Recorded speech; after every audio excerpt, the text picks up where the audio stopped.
Hello, it's Davy Mooney, coming to you from the University of North Texas, where I run the jazz guitar program. I'm a Benedetto artist, Sunnyside Records. Got a few records here, 6 to be exact, including The Word, my new one. Hoping to get to Japan in the fall.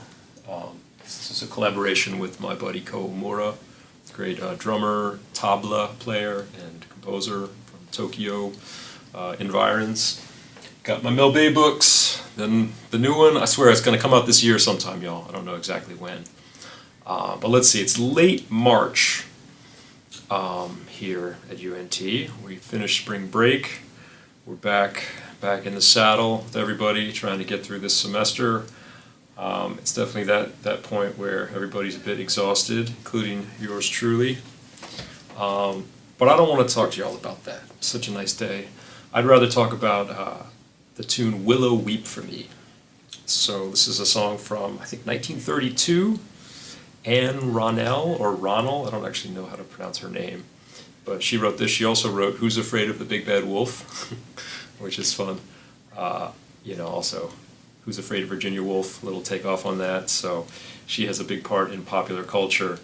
And this tune actually came to me probably before any of the other ones I've talked about in these videos, because my grandfather, Gerald Cole, used to play this on the piano when he would come over to our house. He had a few songs he would play. I guess pop songs from his youth. Was he born in 17? So this must have come out when he was a teenager. And it's interesting because he sort of played it in a somewhat of a stride piano style. And I was listening to early versions of it, like the Paul Whiteman with Irene, oh gosh, what's her name? I was just listening to, I think, Irene Taylor, the vocalist. And they really change grooves, so to speak, on the tune. Like for the second half of the A section, it's really interesting. But some other versions that I've enjoyed over the years include, there's the George Benson version it's Uptown, I think, right? I was just listening to it. I should go through and double check these things. Sometimes I go just off the dome, you guys. I'm going to look it up for you right now. Benson. It's on.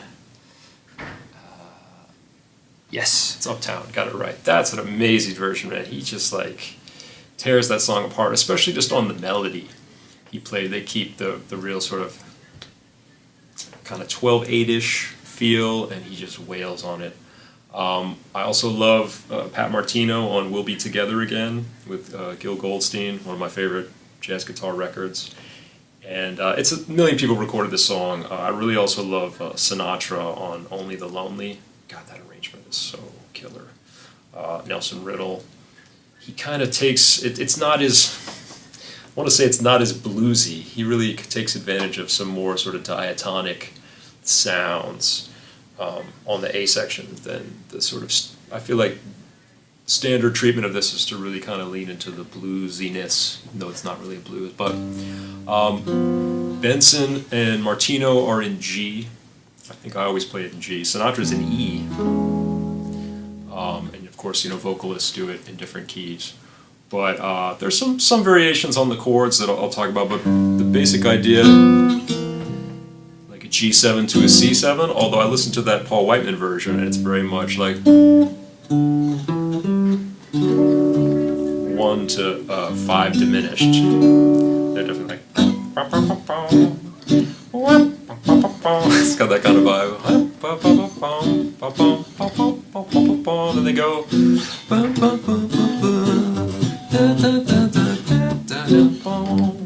from that real, what do you call it, sort of not swinging, kind of march vibe into a boom, chaka boom, chaka boom, maybe stride.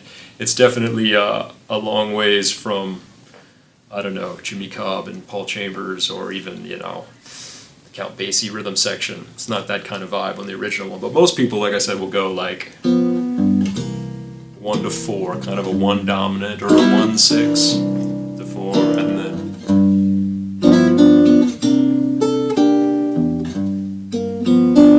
a 2/5 to the 4. Then a 2/5 or a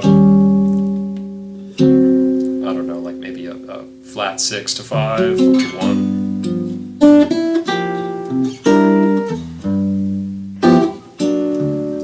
And some variations on that. You might have a G6 to 4. Louis Armstrong also does it with Oscar Peterson, and they're in F. Sometimes you get like a walk up. I think Gil Goldstein, yeah, and Pat Martino go kind of walk up. Your branches and that runs the sea, and then the 2-5 to the 4. Listen to my plea. Listen, Willow, and weep for me.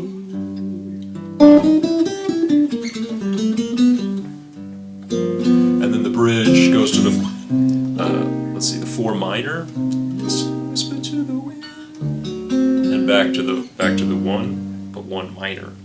And some people actually just stay on the 4, go to the 1 minor without going up to the 5 of that. So maybe just C minor for a bar, G minor, or C minor, D7, or 2-5 back to G minor, and then G7. And then here, there's some variation. I found the early versions, and I think, I think Sinatra too. They go, of course, he's in the key of E, but C minor, B flat 7, A flat 7, G7, back to C minor. But George Benson goes C minor, F7, B flat minor, E flat 7, A flat minor, D flat 7. Then a 2-5, just C minor again, like D minor 7, G7, C minor.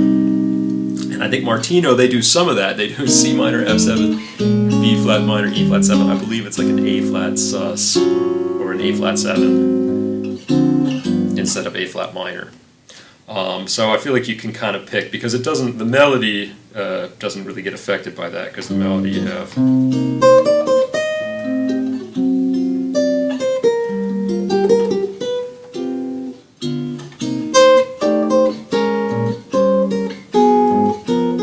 Because it's like the melody and the 9, so that could easily be that too. Or any combination of those two things. And then the second half. Something like whatever the lyrics are. You will find me crying, sighing.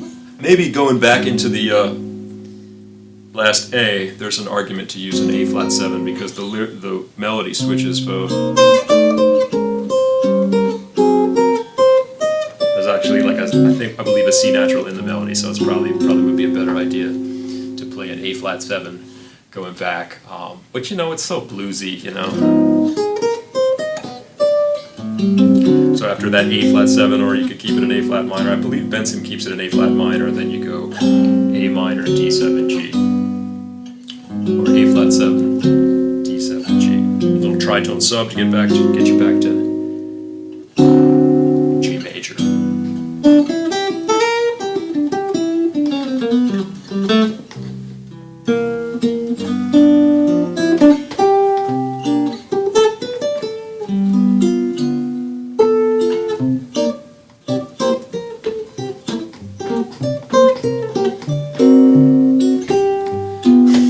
Makes me want to do that now, having listened to that Paul Whiteman recording, and also that's what my grandfather used to do. Wow, it's kind of taking me back. I sort of remember him switching into that stride feel.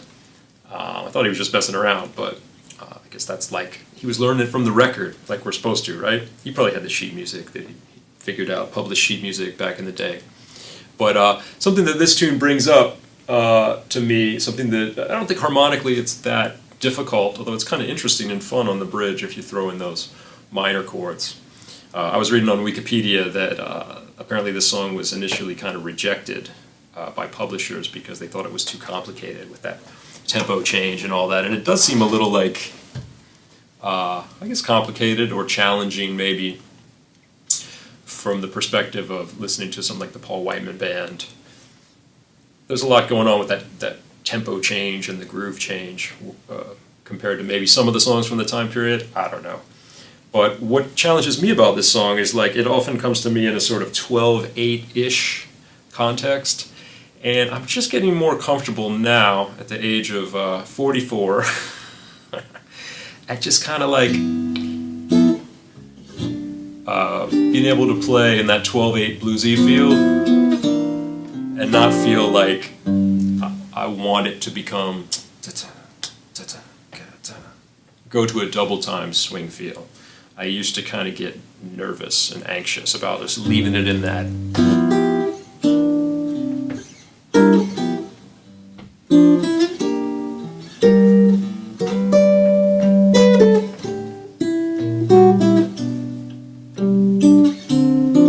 I used to want it to be so I could go.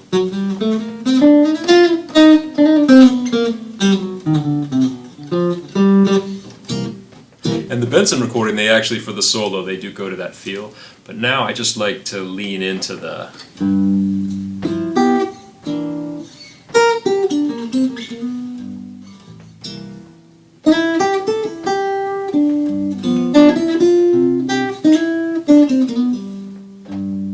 I can still... And I tell my students that with ballads as well, it's kind of... important or helpful to be able to be in like a duple subdivision and a triple subdivision kind of at the same time, and to mix and match those feels, you know, or like triplets.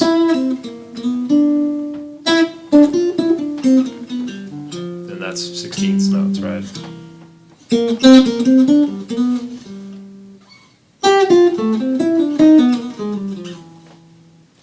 And then also kind of maybe be in between, or just let it be kind of loosey-goosey. You know, I really appreciate Peter Bernstein's playing for that that skill and that ability. Also like Schofield, you know, and of course like great blues players outside of just specifically the jazz realm. You know, your B.B. King, your kind of shredders like Stevie Ray Vaughan, and can I call him a shredder?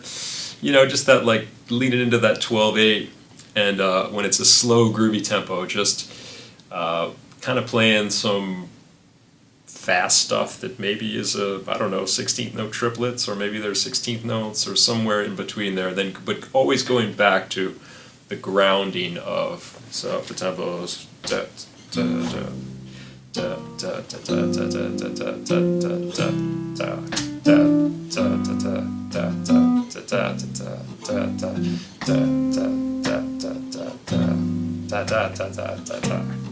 That mixture of the triplet and the duple, whether it's an 8th note or a 16th. And yeah, but then of course, like anything else, if you overthink it, it starts to sound weird. You kind of just have to maybe practice that. We were talking about that in my improv class with the ballad. We were playing the song Daydream, you know, at a real slow, I think 60 beats per minute, so a pretty slow tempo, and just encouraging them to mix up those duples and triples in the way that they're feeling the song. So anyway, I'll play a little bit on Willow Weep for me. Send this one out to Gerald Cole, passed away some years ago, but in honor of him. And all the great versions, George Benson, Frank Sinatra, Pat Martino, everybody else, Louis Armstrong. All right, y'all, enjoy.